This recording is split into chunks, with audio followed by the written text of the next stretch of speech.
get thrown up. So we'll get a better look at it when we're up there closer. But first, I kind of want to point out this Holiday Inn over here on the right of all things. So have y'all been to Broadway yet? Yeah! Yeah? Do you remember all of it? No. That's the way to do it. But, Once or two shots. oh man, okay. Well, do you remember so that is a writer's round table. They have them really consistently at the Commodore Grill at that Holiday Inn, which is what I pointed out. But they have them all over town too. But alright, over here is a closer look at those buildings over there. Just look at them. So Is this a historic district, or they just designed those that way? no, they just designed them that way. So Vanderbilt itself, you could consider that historic, but they just wanted like a seamless addition to their campus, and they got it. So yeah, they look great. But Vanderbilt was funded by Cornelius Vanderbilt. All right, so he was quite the business mogul. He was the guy that started the Staten Island Ferry, and then with that money, he took it, invested it into the railroad business. Nashville has a fantastic railroad business, so he came here. And then after he did that, he kind of didn't really know what to do with all that money. He was one of the wealthiest men in America at the time, and just too much to know what to do with. So he was kind of talking to his local bishop here, and was Bishop Victory, and he had convinced him to fund something greater than himself, which is why he decided to fund this university. But they're really mainly well known for their medical program. So their first black graduate from here, his name was Dr. Levi. So on this end, we see some medical schools in popular buildings, in some establishment down their buildings. And one of those popular that they go to is the chicken wings. And then gives it to him, expecting it to be like a big negative reaction from him. But he bites into it, and he loves it. And then he gives it to his friends, and they end up loving it. They love it so much that he steals the recipe, dumps his girlfriend, and starts putting his chicken shack. Yes, we'll go right past him. Or I'll stop right across the street. Okay, perfect. Yeah, we were. Okay. That big window on the top right corner, that was his office up there. Roy Orbison's office. So they were working on a song. He had everything going for him. They just needed some lyrics to not overshadow what they already had. So he's looking at the street from his office. He's like, ooh, what do I write about? And he sees a couple pretty women. The last one, that is the ASCAP. So that stands for American Society of Composers, Artists, and Publishers. Yeah, you know it, you got it. And they handle a lot of royalties in the music industry. I believe they dealt out about $6 billion in royalties, I want to say. So they're just annually, like last year. So they're God, they are so busy, and I don't know, it's crazy. But anyway, this building to the left here, behind that big old magnolia tree, that is RCA Studio B. So that is kind of Elvis's slice of Nashville over there. He's made over 200 songs in that building to the left. And if you take a tour of it, it's great. They have like a ton of Elvis history on the studio, and they have his microphone, piano taped out where he stood to record. So it's pretty sweet. And then this on the left, like that's gonna be the flashiest building you see on Music Row probably, and that is owned by none other than Reba McEntire.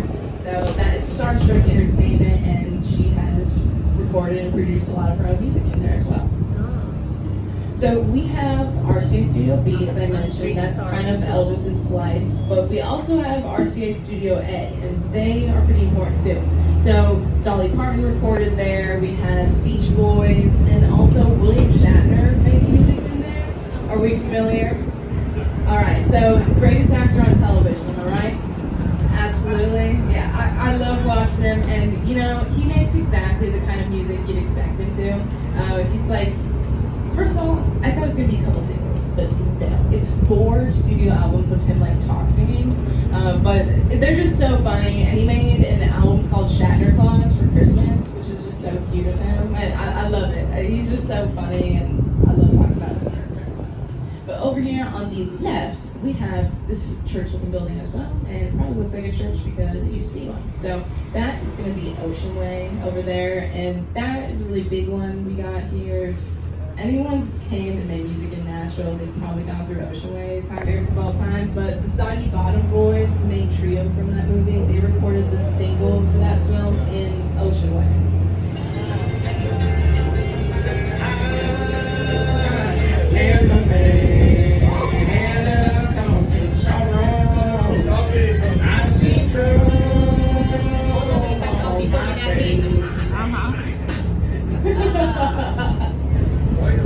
I love that movie, so I'm having someone sing that one with me today.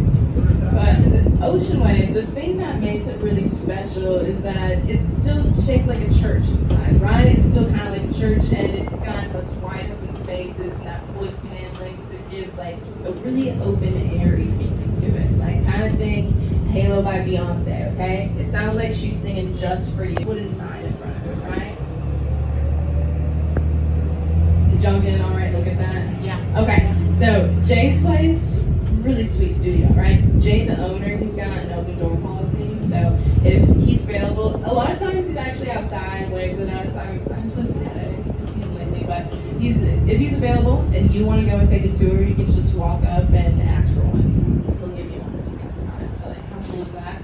And then secondly is kind of that sign out front. So are we familiar with Shel Silverstein? Yeah, okay. So Shel Silverstein, they know what they're doing because they kind of keep pumping out stars. So they had Trisha Yearwood, little plaques on the ceiling, there's the trees. Soon all the trees will be cube shapes. It's all from us, so. But Trisha Yearwood, Florida Georgia Line, Brad Paisley, they all graduated from this program. So it's just amazing. Really know what they're doing over there. So if you like guitars, if you love just like looking at guitars, playing guitars, we have the gallery of iconic guitars over here at Stop Ford. So it's a little bit of a shorter tour. They got about 500 rare models, I want to say. But if you like Fender, if you like Gibson, that is totally going to be the place for you. And if you know how to play, they have about 10 of those super cool guitars that you can doodle around on. So it's a cool experience as well. So that will be over here. And then right at our stop, we have the Belmont Mansion. So this is antebellum style home. It was owned by the Ackland family, and really more so the wife of the household, all right? So her full name was Adelicia Hayes Franklin Ackland Cheatham. All right, y'all got all that? Yeah, all right, so she had found the secret to success in antebellum times, and she had married a bunch of guys and then absorbed all of their wealth and land after they passed away. So it's not like she killed them or anything. Like that's not what happened. But she was just kind of young when they got married. They were a little bit older, and that's how it ended up panning out for her. But once you do that 3 times, it really adds up, and you become the wealthiest woman in Tennessee. She did well. Yeah, she did really well for herself.